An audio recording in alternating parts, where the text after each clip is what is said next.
If you ask most people what the hardest decade of life is, they'll say childhood trauma, the chaos of their 20s, or maybe the pressure cooker years raising kids in their 30s and 40s. They're wrong. The hardest stretch of a human life, the one almost nobody talks about, happens between the ages of 65 and 75. Not because of money, not because of illness alone, but because this is the decade where everything you built your identity on quietly disappears. Your job title, your daily structure, the people who used to call you every day, the body that used to listen to you without question. And here's the part that makes it so brutal: nobody warns you. There's no manual. No one sits you down at 64 and says, here's what's coming. You just wake up one day in your late 60s and realize the rules of life have changed, and nobody handed you the new ones. Today, we're going to talk about exactly why this decade is so hard, what's really happening underneath the surface, and more importantly, how people come out the other side stronger, calmer, and more at peace than ever before. Stick with me till the end, because reason number 4 is the one almost nobody sees coming. Let's start with the biggest one: retirement. For most of your adult life, when someone asked, "What do you do?" you had an answer. A teacher, an engineer, a nurse, a business owner. That title wasn't just a job. It was a structure. It told you when to wake up, who to talk to, what mattered today, and what you were contributing to the world. Then one day, that structure is gone. Psychologists call this identity foreclosure, when a huge part of who you are is suddenly removed, and there's nothing immediately there to replace it. It's not just boredom. It's a quiet identity crisis that almost nobody prepares you for, because society only talks about retirement in terms of finances, pensions, savings, healthcare costs. Nobody talks about the morning you wake up at 6:45 out of habit and realize you have absolutely nowhere to be. For decades, your value felt tied to your output, what you produced, who you helped, what you achieved. And suddenly, in your mid-60s, that entire scoreboard disappears. Some people fill that gap beautifully, with grandchildren, hobbies, travel, new purpose. But many people spend years feeling unmoored before they find that next chapter.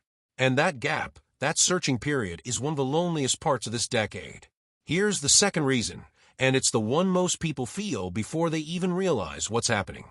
Somewhere between 65 and 75, your body starts negotiating with you instead of obeying you. The jar lid that used to twist open easily now needs 2 hands and a moment of frustration.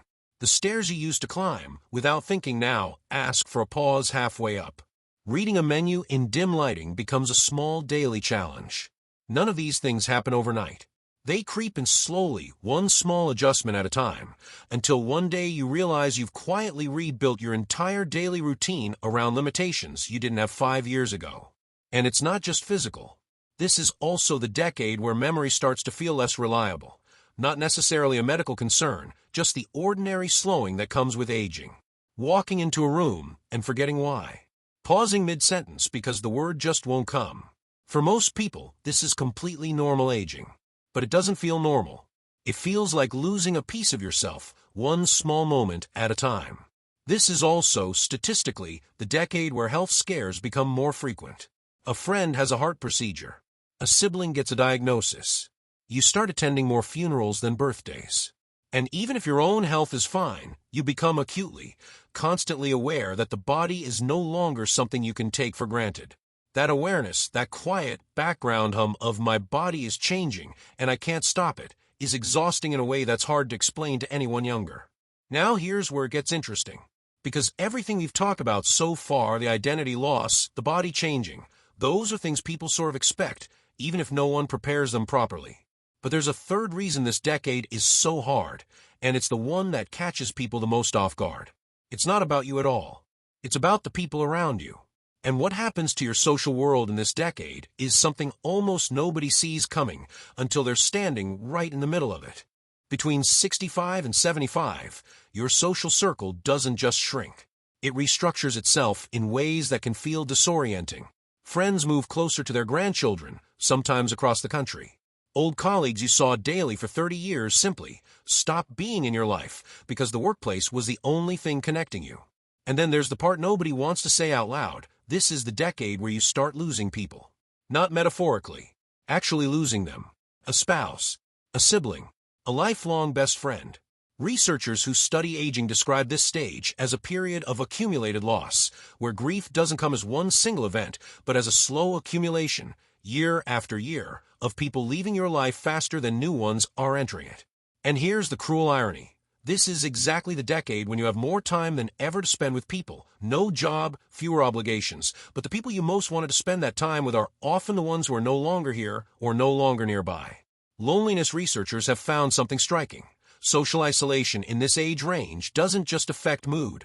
It measurably affects physical health, sometimes as significantly as smoking or obesity. The body and the social world are far more connected than most people realize. When the circle shrinks, the body feels it too. This is why so many people in this decade describe a strange kind of loneliness, not because they're alone in the room, but because the specific people who understood their whole life story, the ones who knew them at 25 and 40 and 60, are slowly disappearing from the world. And now the fourth reason, the one I promised you at the beginning, the one almost nobody sees coming. Somewhere in this decade, a quiet question starts forming in the back of the mind. Not dramatic, not spoken aloud at dinner parties, but there in the quiet moments, usually late at night, or during a long drive, or while looking through old photographs. What was all of this for? This is what psychologists call the developmental task of late life, making sense of your story. Looking back at 60, 70 years of decisions, relationships, jobs, mistakes, and victories, and trying to weave them into something that feels like it meant something.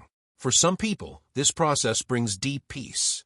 They look back and feel a quiet pride, a sense of integrity, as the psychologist Erik Erikson called it, the feeling that life, with all its mess, added up to something worthwhile. But for others, this same process brings something much heavier, what Erikson called despair. A nagging feeling of, I should have done things differently, with the uncomfortable awareness that there isn't unlimited time left to fix it. This is quietly the real engine behind why this decade feels so hard. It's not just the body slowing down or the calendar emptying out. It's the mind, for the first time in decades, finally having the space and the time to ask the biggest question of all, and not every answer feels comfortable. Now, here's the part one actually think matters more than anything else we've talked about today. This decade is hard. That's real. But it is not, in any way, hopeless. In fact, some of the most resilient, content human beings on Earth are people in their 70s who have made it through this exact storm. Here's what tends to separate the people who struggle from the people who genuinely thrive in this decade. First, they replace identity instead of mourning it. The people who do well stop asking, who am I without my job, and start actively building a new answer through grandchildren, volunteering, learning something completely new, mentoring younger people. The identity gap gets filled, not just felt. Second, they invest in relationships on purpose instead of waiting for them to happen. The people who avoid the worst of the loneliness in this decade are the ones who reach out first, who join the walking group, who call their old friend instead of waiting for the phone to ring, who treat friendship like something that needs tending, not something that just happens automatically, like it did at work.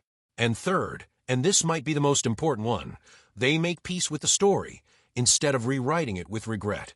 The happiest people in this age range aren't the ones with perfect pasts. They're the ones who've learned to look at their whole story, the wins and the mistakes, and say, that was a real life. It counted.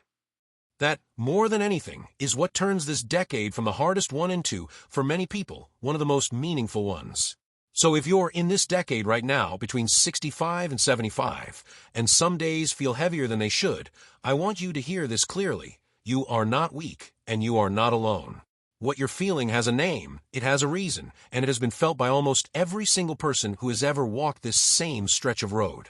And if you're not there yet, but you have someone in your life who is a parent, a grandparent, an older friend, maybe today is the day you call them.